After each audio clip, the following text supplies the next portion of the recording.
빌립보서 2장입니다. 오늘 본문의 배경이에입니다. 2장 5절부터 11절에는 예수 그리스도에 대한 찬송시가 등장합니다. 초점은 예수님이 누구신가 하는 점입니다. 전반부는 예수님이 자신을 낮추고 비워 종의 모습으로 인간이 되어 오셔서 십자가에서 죽으셨다는 것입니다. 후반부는 그런 예수님을 하나님이 높여 부활시키셔서 하늘의 우편 보좌에 앉게 하시고 온 세상의 왕이 되게 하셨다는 것입니다.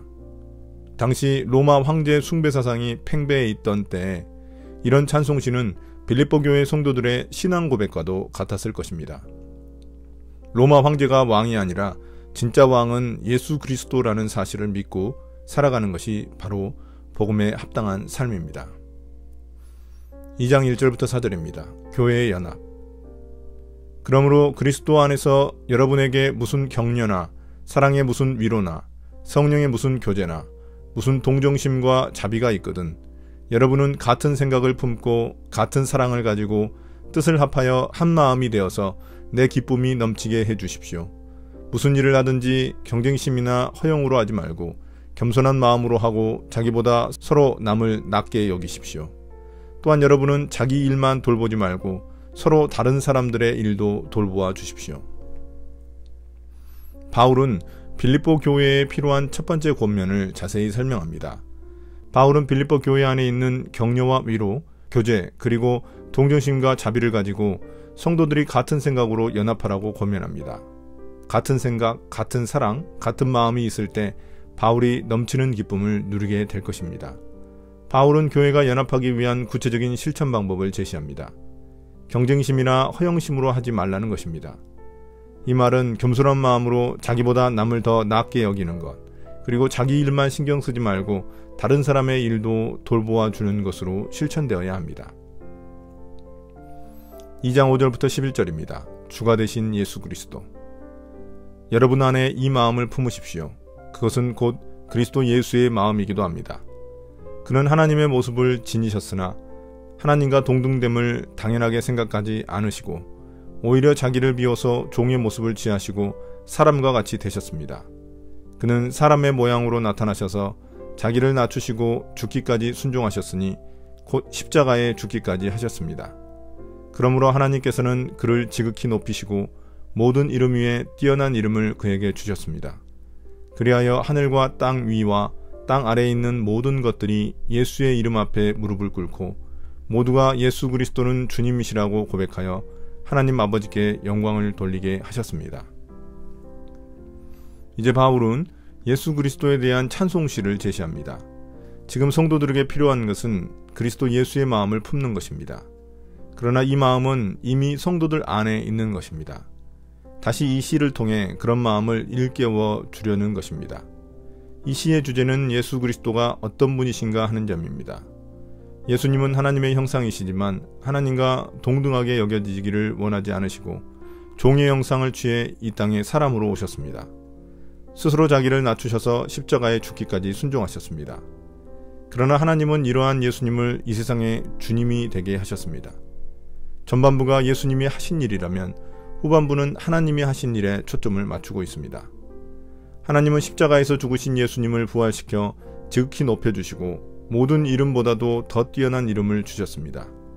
역전이 일어난 것입니다. 그리하여 모든 존재가 예수님 앞에 절하고 주님이시라고 고백하여 하나님께 영광을 돌리게 하셨습니다.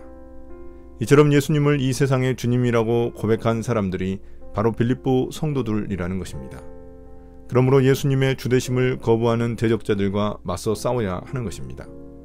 아마도 이는 로마 정부를 등에 업고 성도들을 핍박하던 유대주의자들을 고려한 듯 보입니다.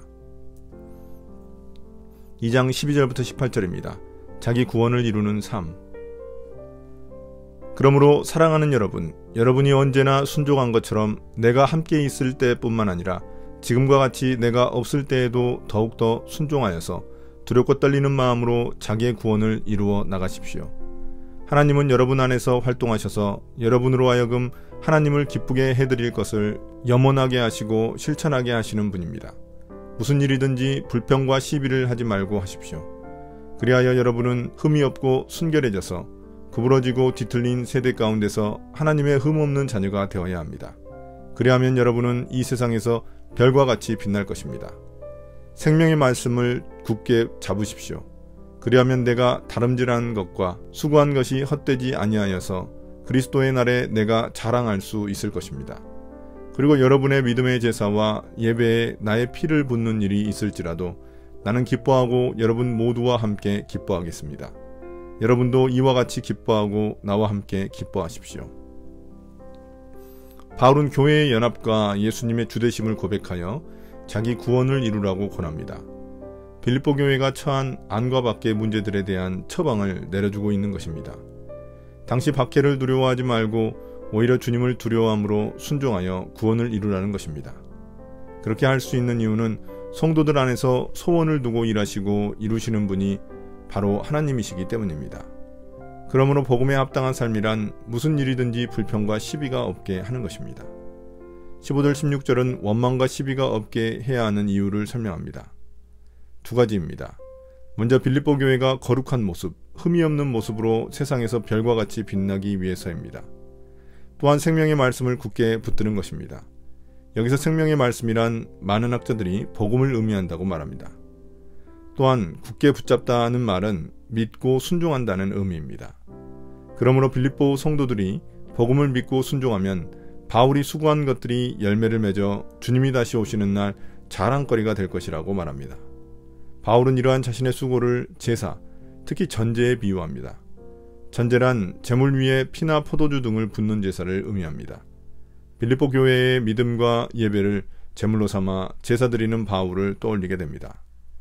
이처럼 바울은 빌립보 교회가 복음에 합당한 삶을 살게 된다면 자신의 죽음까지도 기뻐하겠다고 강조합니다. 또한 이러한 일은 빌립보 교회의 기쁨이 됩니다. 기쁨이라는 단어를 4번이나 강조하고 있습니다.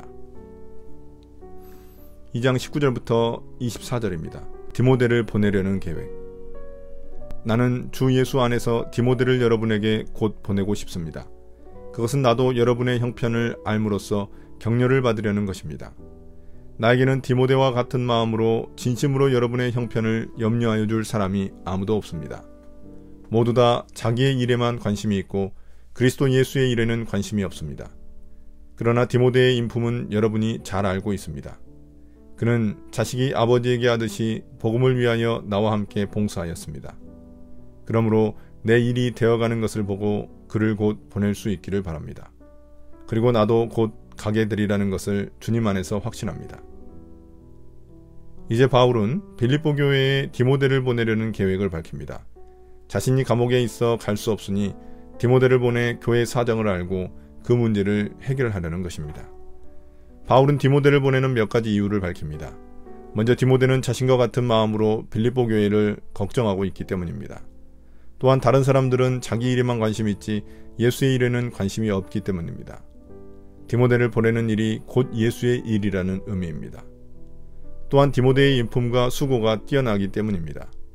디모데는 바울을 아버지처럼 섬기며 복음을 위해 수고했기 때문입니다.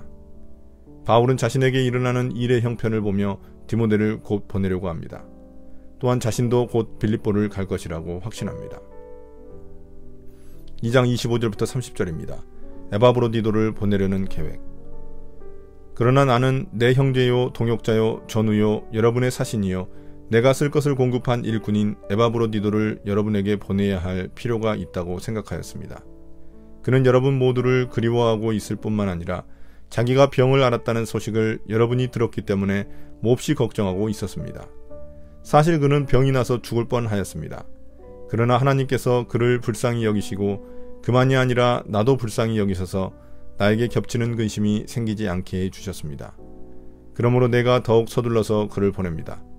그것은 여러분이 그를 다시 보고서 기뻐하게 하려는 것이며 나도 나의 근심을 덜려는 것입니다. 그러므로 여러분은 주 안에서 기쁜 마음으로 그를 영접하십시오. 또 그와 같은 이들을 존경하십시오. 그는 그리스도의 일로 거의 죽을 뻔하였고 나를 위해서 여러분이 다하지 못한 봉사를 채우려고 자기 목숨을 아끼지 않은 사람이기 때문입니다. 이제 바울은 에바브로디도를 보낸 사실을 밝힙니다. 그를 보내게 된 상황과 이유를 설명합니다. 에바브로디도는 빌립보 교회에서 바울을 도와주라고 보낸 일꾼입니다. 그러나 그는 어떤 이유에서든지 병이 들었고 죽을 뻔했습니다.